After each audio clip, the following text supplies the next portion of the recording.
Orang Batu Pahat, sila ambil perhatian. Sesuatu yang dahsyat akan berlaku pada 24 hingga 29 Oktober di UTHM. Tinggal beberapa hari je lagi, orang luar boleh masuk UTHM. Jualan Sukan Rahmah Madani Al-Ihsan pada 24 hingga 29 Oktober jam 10 pagi hingga 10 malam. Tempat di Dewan Sukan UTHM berdekatan dengan padang golf dan padang rap. Yang paling gempak nanti ada harga runtuh. Harga tak masuk akal. Kau bayangkan, barang sukan bernilai RM19 sahaja, malah ada diskaun 80% dan ada tambahan ekstra diskaun 20%. 20% dengan pembelian RM300 ke atas. Antara hot seller barang-barangan yang murah untuk jualan ramah ni, selipar ataupun sandal ni memang sangat murah. RM29 saja. Macam-macam sandal ada, macam-macam yang lawa-lawa. Malah baju RM16, cantik macam ni. Lepas tu ada jualan pelbagai bola, harga RM15 saja. Mana nak dapat? Bukan itu saja, ada kasut larian diskaun,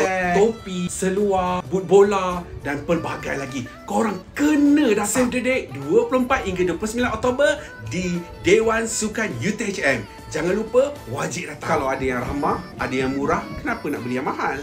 Jom. Kejualan Sukan Rahmah Al-Ihsan Sport di Dewan Sukan UTHM.